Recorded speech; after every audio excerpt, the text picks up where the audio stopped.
Hi guys, YouTube ചാനലിലുള്ള എൻ്റെ എല്ലാ സുഹൃത്തുക്കൾക്കും നമസ്കാരം. ഇതുവരെ നമുക്ക് യൂട്യൂബിലുണ്ടായിരുന്നൊരു പ്രതീക്ഷയായിരുന്നു 4000 വാച്ച് അവറും 1000 സബ്സ്ക്രൈബേഴ്സും ഉണ്ടെന്നുണ്ടെങ്കിൽ നമ്മുടെ ചാനൽ മോണിറ്റൈസ്ഡ് ആകും എന്നുള്ളത്. പക്ഷേ ഇനി മുതൽ ആ ഒരു പ്രതീക്ഷ വേണ്ട, യാതൊരു ശുഭപ്രതീക്ഷയും വേണ്ട. ഈ വരുന്ന ജൂലൈ 15 മുതൽ യൂട്യൂബ് പുതിയൊരു പോളിസി നയം പ്രഖ്യാപിക്കാൻ പോവുകയാണ്. 4000 വാച്ച് അവറും 1000 സബ്സ്ക്രൈബേഴ്സും പോരാ ഇനി നമ്മുടെ ചാനൽ മോണിറ്റൈസ്ഡ് ആവാൻ വേണ്ടിയിട്ട്. ഇനി പുതിയതായി സ്റ്റാർട്ട് ചെയ്യാൻ പോകുന്ന ചാനലാണെങ്കിൽ കൂടി നമ്മുടെ ചാനൽ മോണിറ്റൈസേഷൻ ആവണം എന്നുണ്ടെങ്കിൽ അത്യാവശ്യം നല്ല വ്യൂസും കാര്യങ്ങളും വേണം. പുതിയതായി തുടങ്ങാനിരിക്കുന്ന ചാനലാണെങ്കിലും ഇതുവരെ മോണിറ്റൈസേഷൻ കിട്ടിയ ചാനലാണെങ്കിൽ കൂടി മോണിറ്റൈസേഷൻ ചിലപ്പോൾ നഷ്ടപ്പെടാനും ചാൻസ് ഉണ്ട്.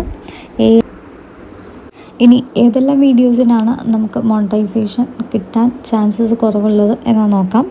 റിയാക്ഷൻ വീഡിയോ ചെയ്യുന്നവർക്ക് മോണിറ്റൈസേഷൻ ആവാൻ ബുദ്ധിമുട്ടാണ്. കാരണം റിയാക്ഷൻ വീഡിയോ എന്ന് ഉദ്ദേശിക്കുന്നത് ഏതെങ്കിലും ഒരു സെലിബ്രിറ്റിയുടെ കണ്ടൻറ് എടുത്തിട്ട് താഴെ ഒരു റിയാക്ഷൻ കാണിച്ചുകൊണ്ട് അങ്ങോട്ടും ഇങ്ങോട്ടുമൊക്കെ ചിരിച്ചുകൊണ്ടിരിക്കുന്ന അങ്ങനത്തെ റിയാക്ഷൻ വീഡിയോസ് ചെയ്യുന്നവർക്ക് മോണിറ്റൈസേഷൻ കിട്ടാൻ വളരെ ബുദ്ധിമുട്ടാണ്.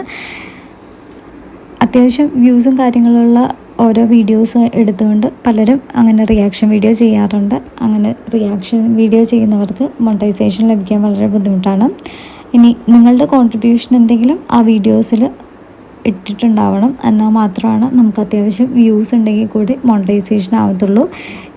ജനറേറ്റഡ് വീഡിയോസ് ഇപ്പോൾ പലരും ക്രിയേറ്റ് ചെയ്ത് ഇടുന്നുണ്ട്. അങ്ങനെ ജനറേറ്റഡ് വീഡിയോസിന് കിട്ടാൻ ബുദ്ധിമുട്ടാണ്, മോണിറ്റൈസേഷൻ കിട്ടാൻ ബുദ്ധിമുട്ടാണ്.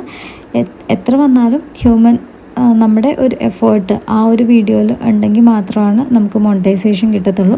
പിന്നെ റീയൂസ് ചെയ്ത കണ്ടൻസും റിപ്പീറ്റഡ് ആയിട്ടുള്ള വീഡിയോസ് ഇട്ടാലും നമുക്ക് മോണിറ്റൈസേഷൻ കിട്ടത്തില്ല. റിപ്പീറ്റഡ് വീഡിയോ എന്ന് പറയുന്നത് നമ്മളൊരു പ്രാവശ്യം ഇട്ടു, പിന്നീട് ആ വീഡിയോ തന്നെ നമ്മൾ എന്തെങ്കിലും എഡിറ്റേഷൻ ചെയ്തുകൊണ്ട് ആ സെയിം കണ്ടൻറ്റ് തന്നെ യൂസ് ചെയ്തുകൊണ്ട് വീഡിയോ ഇട്ട് കഴിഞ്ഞാൽ നമുക്ക് ഒരു റിപ്പീറ്റഡ് വീഡിയോ ആണ് അതിന് മോണിറ്റൈസേഷൻ കിട്ടാൻ വളരെ ബുദ്ധിമുട്ടാണ്. പിന്നീട് വരുന്നത് വീഡിയോ ക്വാളിറ്റി.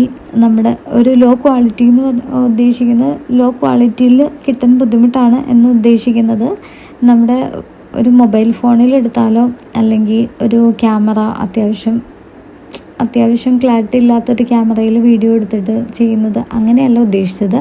നമ്മുടെ വീഡിയോ ക്വാളിറ്റി, നമ്മുടെ ആ ഒരു കണ്ടൻറ്റിന് ഒരു ക്വാളിറ്റി വേണം, എന്നാൽ മാത്രമാണ് നമുക്ക് മോണിറ്റൈസേഷൻ കിട്ടത്തുള്ളൂ. എത്ര നല്ല ഒരു എഫേർട്ട് ഇട്ടാൽ മാത്രമാണ് നമുക്കിനി മോണിറ്റൈസേഷൻ ലഭിക്കാൻ ചാൻസസ് കൂടുതൽ. ഒരു ലോ ക്വാളിറ്റി കണ്ടൻറ്റിന് ഒരിക്കലും മോണിറ്റൈസേഷൻ കിട്ടാൻ ചാൻസസ് കുറവാണ്. പിന്നീട് വരുന്നത് ഏർണിംഗ് ചാനൽസാണ്. ഒറ്റ ദിവസം കൊണ്ട് 20,000 സബ്സ്ക്രൈബേഴ്സ്, 30,000 സബ്സ്ക്രൈബേഴ്സ്, അങ്ങനെ 4000 വാച്ച് അവർ എന്ന് പറഞ്ഞുകൊണ്ട് ഇടുന്ന ഓരോ വീഡിയോസും ഉണ്ടാകും.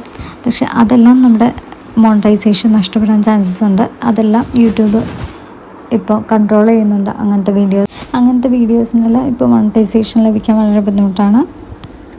പിന്നെ കോപ്പിറൈറ്റ് ഇഷ്യൂ ഉള്ള വീഡിയോസെല്ലാം യൂട്യൂബ് ഡിലീറ്റ് ചെയ്യുക, അങ്ങനെ എന്തെങ്കിലും ചെയ്യാനായിട്ട് ബ്ലോക്ക് ചെയ്യുന്ന വീഡിയോസ് തന്നെ എല്ലാം. കോപ്പിറൈറ്റ് ഇഷ്യൂ വരുന്ന എല്ലാ വീഡിയോസിനും മോണിറ്റൈസേഷൻ ലഭിക്കാൻ ചാൻസസ് ഇല്ല. ഒരുപാട് ഏർണിംഗ് ചാനൽസ് ഇപ്പോൾ യൂട്യൂബ് തന്നെ ഡിലീറ്റ് ചെയ്ത് കളയുന്നുണ്ട്. ഇതെല്ലാമാണ് യൂട്യൂബിൻ്റെ പുതിയ പോളിസി നയം എന്ന് പറയുന്നത്. ഇനി മുതൽ സ്റ്റാർട്ട് ചെയ്യാൻ പോകുന്നത് ജൂലൈ 15 മുതലാണ്.